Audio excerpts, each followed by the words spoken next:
Blepharitis is a common eye condition characterized by an inflammation of the eyelids. This inflammation typically occurs at the base of the eyelashes, where tiny oil glands are located. These oil glands, also called Meibomian glands, play a crucial role in eye health. They produce an oily substance that helps keep our tears from evaporating too quickly. When these glands become clogged or irritated, it can lead to blepharitis. There are two main types of blepharitis: anterior and posterior. Anterior blepharitis affects the front edge of the eyelid, where the eyelashes are attached. Posterior blepharitis, also known as Meibomian gland dysfunction, affects the inner edge of the eyelid that touches the eyeball. Blepharitis is surprisingly common.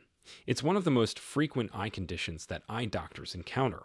While exact numbers are hard to pin down, as many people with mild cases may not seek medical attention, it's estimated that blepharitis affects millions of people worldwide. It can occur at any age, from children to the elderly, but it tends to be more common in older adults. Causes of blepharitis. There isn't just one single cause, which is part of what makes this condition complex. Instead, several factors can contribute to the development of blepharitis. One common cause is an overgrowth of bacteria that normally live on our skin. We all have bacteria on our skin and eyelids, but sometimes these bacteria can multiply excessively. When this happens, it can lead to inflammation and irritation of the eyelid margins. Another frequent cause is clogged oil glands in the eyelids. Remember those Meibomian glands we mentioned earlier? When they become blocked, it can lead to posterior blepharitis. This blockage can occur for various reasons, including hormonal changes, certain skin conditions, or even just the natural aging process. Skin conditions can also play a role in blepharitis. Conditions like rosacea and seborrheic dermatitis, which affect the skin on other parts of the body, can also impact the eyelids. These conditions can make the skin more prone to inflammation and irritation. In some cases, allergies can contribute to blepharitis. Allergic reactions to eye makeup, contact lens solutions, or other substances that come into contact with the eyes can cause inflammation of the eyelids. Interestingly, there's also a connection between blepharitis and dry eye syndrome. These two conditions often occur together, and it's not always clear which one causes the other. Dry eyes can make the eyes more susceptible to inflammation, while blepharitis can interfere with tear production, leading to dry eyes. Demodex mites, which are tiny organisms that live in hair follicles, have also been implicated in some cases of blepharitis. While these mites are normally harmless and present in small numbers on most people's skin, an overgrowth can potentially contribute to eyelid inflammation. Symptoms of blepharitis. One of the most frequent symptoms is a feeling of grittiness or sandiness in the eyes. It's as if you have tiny particles irritating your eyes, even when there's nothing actually there. This sensation can be constant or may come and go throughout the day. Many people with blepharitis also experience itchy eyelids. This itchiness can be mild and occasional, or it can be intense and persistent. It might be tempting to rub your eyes for relief, but this can actually make the inflammation worse. Redness is another hallmark of blepharitis. The edges of your eyelids may appear red and inflamed. In some cases, this redness can extend to the white part of your eye as well. You might notice that your eyelids look swollen or puffy, especially in the morning. This swelling can make your eyes feel heavy and uncomfortable. Many people with blepharitis experience a burning sensation in their eyes. This can range from a mild warmth to a more intense burning feeling, especially when you blink or close your eyes for extended periods. Flaking or crusting along the eyelashes is common, particularly upon waking. These flakes might look like tiny scales or dandruff near the base of your eyelashes. In some cases, your eyelashes might even stick together because of this crusting. Some people with blepharitis find that their eyes water more than usual. This excess tearing is your body's attempt to soothe the irritation, but it can be annoying and can sometimes cause blurry vision. Speaking of vision, blepharitis can sometimes cause temporary blurred vision. This usually clears up when you blink, as blinking helps to spread your tears evenly across your eye's surface. In more severe cases, you might experience light sensitivity. Bright lights might feel uncomfortable or even painful. Some people with blepharitis notice that their eyelids feel stuck together when they wake up in the morning. This is often due to the discharge that can accumulate overnight.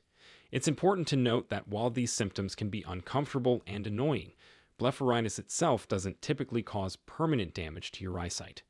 However, if left untreated, it can lead to other eye problems, so it's important to address the symptoms. Before we continue, if you have been finding the video helpful so far, hit the like button and don't forget to subscribe and hit the bell icon so you don't miss more videos like this. Diagnosis of blepharitis. The diagnosis process usually starts with a discussion of your symptoms and medical history. Your doctor will want to know how long you've been experiencing symptoms, whether they're constant or come and go, and if you've noticed any factors that seem to make them better or worse. The eye examination itself involves a close-up inspection of your eyelids, eyelashes, and the surface of your eye. Your doctor will likely use a special magnifying instrument called a slit lamp to get a detailed view of your eye structures. During this examination, your doctor will look for several signs of blepharitis. They'll check for redness and swelling along the edges of your eyelids. They'll also look for any crusting or flaking around your eyelashes. Your doctor may gently press on your eyelids to see if any oil or discharge comes out of the Meibomian glands. The quality and quantity of this oil can provide important clues about the health of these glands. In some cases, your doctor might take a swab of your eyelid to test for the presence of bacteria or to check for signs of allergies. However, this isn't always necessary for diagnosis. Your doctor will also examine the surface of your eye to check for any signs of damage or other related conditions like dry eye syndrome. Treatment for blepharitis. It's important to understand here that while blepharitis can often be managed effectively, it's typically a chronic condition that may require ongoing care. The cornerstone of blepharitis treatment is good eyelid hygiene. This involves keeping your eyelids clean and free from crusts and bacteria. Your doctor will likely recommend a daily routine of warm compresses and gentle eyelid scrubs. Warm compresses help in several ways. The heat can help melt any hardened oils clogging the Meibomian glands. It also increases blood flow to the area, which can promote healing. To use a warm compress, you'll typically hold a clean, warm, damp washcloth against your closed eyes for several minutes. After the warm compress, you'll need to clean your eyelids. This can be done with a gentle baby shampoo diluted with water or with special eyelid cleansing wipes or solutions that your doctor might recommend. You'll gently rub this solution along your eyelid margins to remove any crusts or debris. In some cases, your doctor might recommend artificial tears or lubricating eye drops. These can help relieve symptoms of dry eye that often accompany blepharitis. For more severe cases, or when home treatments aren't providing enough relief, your doctor might prescribe medication.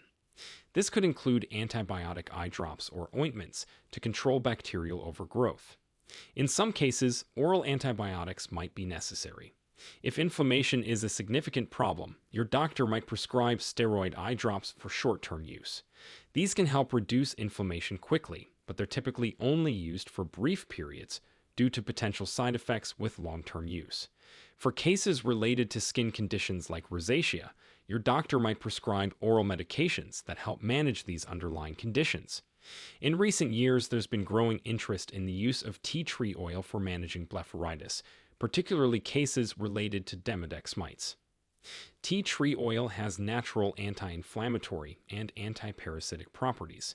However, it's important to use products specifically formulated for use around the eyes, as pure tea tree oil can be irritating. Some eye care professionals now offer in-office treatments for blepharitis. These might include specialized eyelid cleansing, application of medication directly to the eyelids, or treatments to unclog the Meibomian glands. It's crucial to understand that treating blepharitis often requires patience and consistency. It may take several weeks of treatment before you notice significant improvement in your symptoms.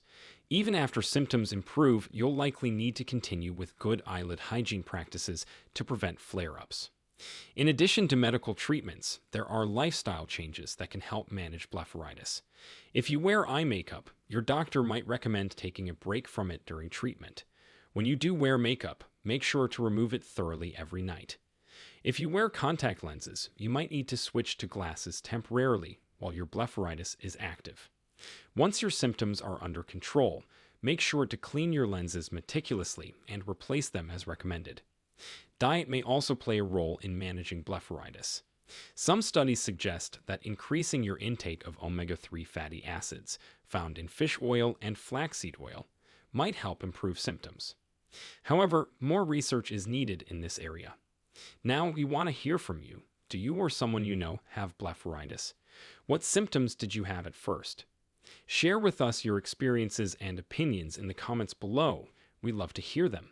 Thanks for watching.